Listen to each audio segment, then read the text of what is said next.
Hi everybody, welcome back to the Zombie Killer Bride. I'm Gemma. I just want to give a little shout out to Perplexity podcast, who reminded me of one of the stories that I'm going to be talking about today. If you want to check out Kadra's podcast, Perplexity, it's a lot like mine. I will leave the link in the description box below. So what do you think about the concept of jumping into a parallel universe? What if you woke up and your favorite blue sneakers that always sat by your bed that was slightly worn out were orange? And then you go to call your best friend to tell him what's just happened, but you can't find his number in your phone. When you mention it to your mum, she says, "Who?" Could we step into the wrong world? Or not even the wrong world, it's still your world. There's just little changes in it that you can't let go. Have you ever heard of an online story where someone says, "The lamp looks weird"? In recent years, the phrase "the lamp looks weird" has been used by some TikTokers who have had a feeling that they may not be in the correct reality, or that they feel that they could be living in a dream version of their life. So this is the story where that TikTok phrase originated. On Reddit, a post by a user only known as Temp Toto Soon was put up in around 2011. They didn't think anyone would see the post that detailed a strange, unexplained experience that they had had. However, the post got thousands of views and became an infamous case around the internet of glitches in the Matrix. A glitch in the Matrix originally comes from the film The Matrix, which came out in 1999. If you haven't seen it, it's a great movie. Go and see it. It has a way of describing a weird experience or occurrence that doesn't align with our perception of reality. These could include crazy coincidences or occurrences that could never actually happen. Like, for example, I've been told many times that I have a doppelganger here in Melbourne. So there is apparently a person in Melbourne that looks exactly like me.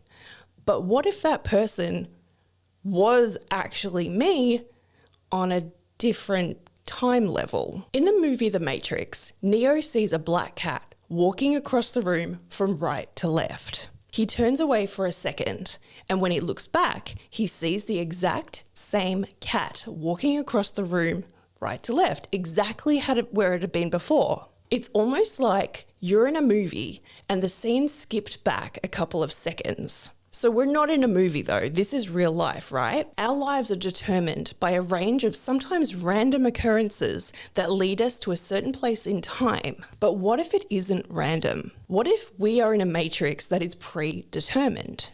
What if we could skip from one dimension to another accidentally? I'll just tell you the story of the lamp. It'll make things a little bit more clear. So this is the story Awoken by a Lamp. My last semester at a certain college, I was assaulted by a football player for walking where he was trying to drive. Note that this guy was 325 pounds and I was 120 pounds. While unconscious on the ground, I lived a different life. I met a wonderful young lady. She made my heart skip and my face red. I pursued her for months and dispatched a few jerk boyfriends before I finally won her over. After 2 years, we got married, and almost immediately we had a daughter. I had a great job, and my wife didn't have to work outside of the house. When my daughter was 2, we had a son. My son was the joy of my life. I would walk into his room every morning before I left for work and doted on him and my daughter. One day, while sitting on the couch, I noticed that the perspective of the lamp was odd, like inverted. It was still 3D, but it was just wrong. I was transfixed. I couldn't look away from it. I stayed up all night staring at it. The next morning, I didn't go to work. Something was just not right about that lamp. I stopped eating. I left the couch only to use the bathroom at first. Soon I stopped that too, and I wasn't eating or drinking. I stared at the lamp for 3 days before my wife got really worried. She had someone come and try to talk to me. By this time, my cognizance was breaking up and my wife was freaking out. She took the kids to her mother's house. Just before I had an epiphany. The lamp is not real. The house is not real. My wife, my kids, none of that is real. The past 10 years of my life are not real. The lamp started to grow wider and deeper. It was still inverted dimensions. It took up my entire perspective, and all I could see was red. I heard voices, screams, all kinds of weird noises, and I became aware of pain, a lot of pain. The first words that I said were, "I'm missing teeth," and I opened my eyes. I was laying on my back on the sidewalk, surrounded by people that I didn't know. Lots of people were freaking out, and I was completely confused. At some point, a cop scooped me up, dragged/walked me across the sidewalk, and threw me face down into the back of a cop car. I was so confused. I was taken to the hospital by the cop. It seems he didn't want to wait for the ambulance to arrive and gave me CT scans. I went through about 3 years of horrid depression. I was grieving the loss of my wife and children and dealing with the knowledge that they never existed. I was scared I was going insane, as I would cry myself to sleep, hoping I would see her in my dreams. I never have, but sometimes I see my son. Usually just a glimpse out of the peripheral vision. He is perpetually 5 years old, and I can never hear what he says. So what about time slips?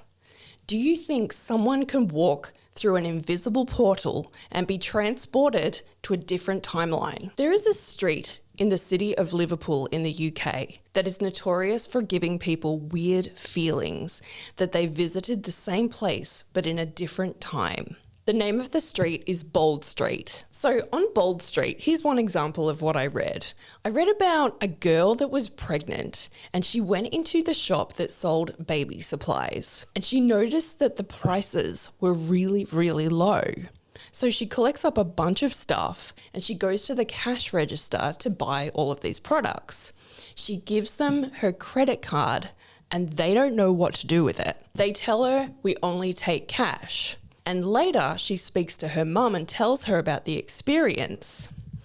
She said, "There's no baby store in that area, but there was like 40 years ago." This would explain why the prices were so cheap and they didn't know what to do with a credit card.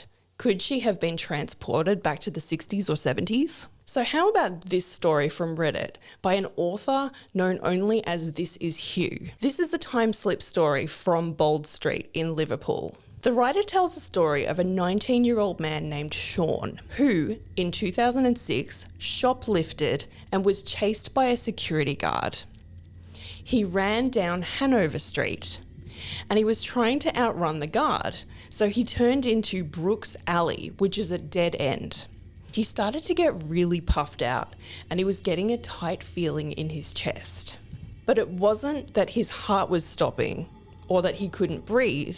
The atmosphere around him was changing. He turned around and waited for the guard to run around the corner, but he never appeared.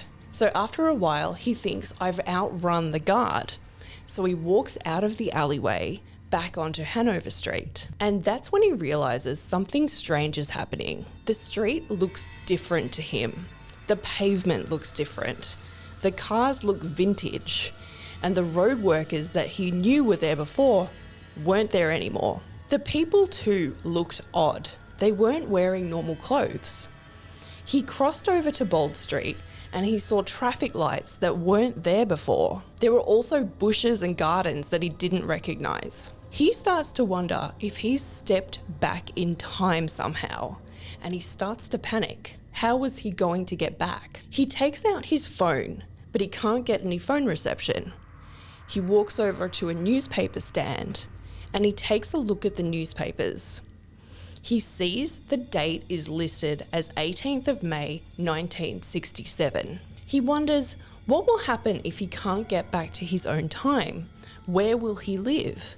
How will he survive in a place he knows nothing about? And where are his friends and family? He starts to walk really fast and sees a shop he recognizes. The jewelry store H. Samuel. He takes out his phone and tries again, and suddenly it works. He looks up and he sees that he's come back to his own time. However, When he looks over his shoulder back down the street where he'd just come from, the people were still walking around in 1967. He decides to get out of there and jumps on a bus to go home. He told his story to a journalist later at the local newspaper, and they asked the security guard what he had seen. He said that when he ran after the shoplifter Sean and chased him down the alley, Sean was nowhere to be seen.